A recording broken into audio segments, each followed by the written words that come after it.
Դուք այս պահին հավանաբար նստած եք կամ պառկած։ Ոմանք վայելում են իրենց ոչ աշխատանքային օրը։ Եվ ձեզ թվում է, թե ոչինչ չի փոխվում։ Դուք անշարժ կանգնած եք ձեր տեղում։ Բայց այստեղ դուք սխալվում եք։ Հենց այս վայրկյանին, երբ դուք նայում եք այս տեսանյութը, դուք սլանում եք 30 կմ վայրկյան արագությամբ, երկրի հետ միասին Արեգակի շուրջը։ Բայց սա դեռ սկիզբն է։ Արեգակը իր հերթին քաշում տանում է մեզ Ծիրկաթինի կենտրոնի շուրջը, 200 կմ վայրկյանով։ Իսկ մեր գալակտիկան սրանում է տիեզերքի խորքերը մոտ 600 կմ վայրկյան արագությամբ։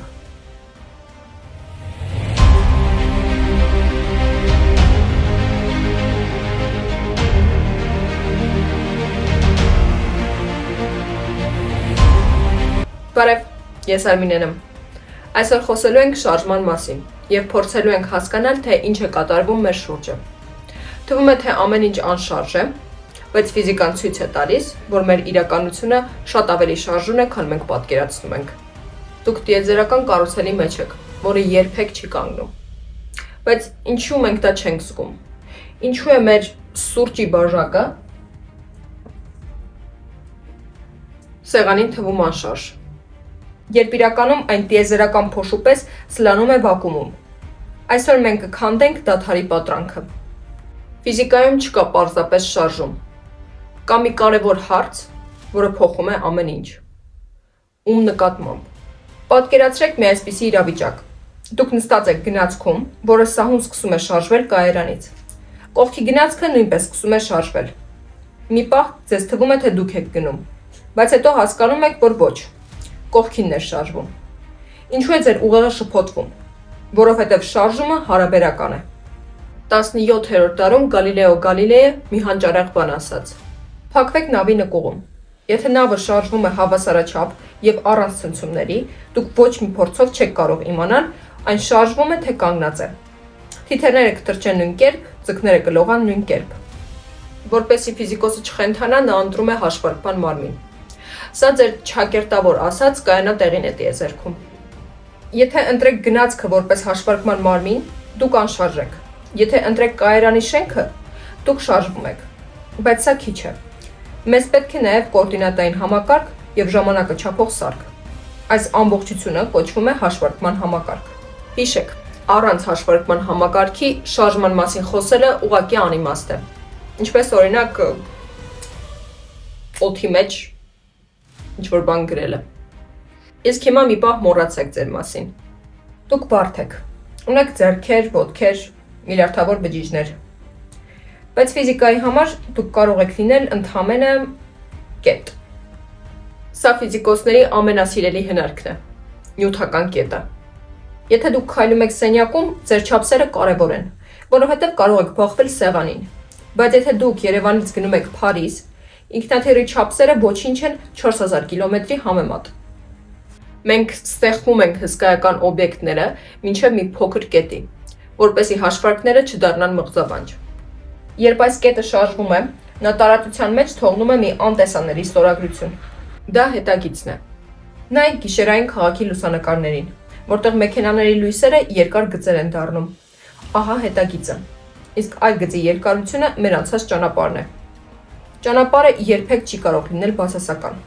Դուք չեք կարող քայլել եւ միաժամանակ ջնջել ձեր անցած մետրերը։ Դա սկալյար մեծություն է, այսինքն ուղղակի թիվ, որը ցույց է տալիս, թե որքան եք հոգնել ճանապարհին։ Բայց ինչ եթե դուք դառնաք իդեալական ճշգրիտ։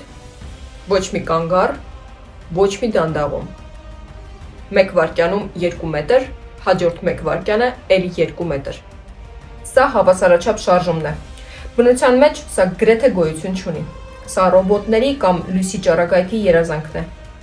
Այստեղ հայտնվում է մեր գլխավոր հերոսը՝ արագությունը։ Մարդկանց մեծ մասը մտածում է, թե գիտի ինչ է արագությունը։ Օրինակ ասում ենք, չէ, ես գնում եմ 60 կմ/ժ արագությամբ։ Սակայն ֆիզիկոսի համար սա տեղեկության միայն կեսն է։ Արագությունը վեկտոր է։ Այն ունի սլաք։ Եթե դուք շարժվում եք 100 կմ/ժ-ով, բայց չգիտեք թե ուր, դուք ուղղակի կորած եք։ Եթե դուք փոխում եք ձեր շարժման ուղղությունը, նույնիսկ եթե արագաչափը ցույց է տալիս նույն թիվը, ձեր արագությունը փոխվում է որպես վեկտոր։ Միավորների միջազգային համակարգում արագությունը նշանակում ենք մետր վայրկյանով։ Ինչու՞։ Որովհետև տիեզերքում ամեն ինչ տեղի է ունենում վայրկյանների ընթացքում։ Լույսը 1 վայրկյանում անցնում է 300,000 կիլոմետր։ Ահա թե որտեղ է իրական արագությունը։ Իսկ հիմա եկեք փորձենք սա նկարել։ Ֆիզիկան ոչ միայն բանաձևեր են, այլև լեզու է, որով մենք նկարում ենք աշխարհը։ Եթե մենք գծենք ճանապարհի գրաֆիկը, մենք կտեսնենք մի ուղիղ գիծ, որը ձգվում է դեպի վեր։ Որքան թեք է այդ գիծը, այնքան ավելի ագրեսիվ է ձեր շարժումը, այնքան մեծ է ձեր արագությունը։ Եթե գիծը հորիզոնական է, դուք պարզապես կանգնած եք։ Ժամանակը գնում է, իսկ ճանապարհը ոչ։ Դա ձանձրալի է։ Բայց արագության գրաֆիկը ավելի հետաքրքիր է։ Հավասարաչափ շարժման դեպքում դա ուղիղ հորիզոնական գիծ է։ Կայունություն։ Բայց նայեք ուշադիր։ Այդ գծի տակ ընկած ուղղանկյան մակերեսը հենց ձեր անցած ճանապարհն է։ Մենք երկրաչափությունը վերածում ենք իրական մետրերի։ Սա մաթեմատիկական մոգություն է, որը ցույց է տալիս, թե որտեղ կլինի օրինակ Մարսագնացը 2 տարի հետո, նայելով ընդամենը մի գծի։ Այսպիսով ինչ է շարժումը։ Դա մարմնի պարզապես A-կետից B կետը տեղափոխությունը չէ։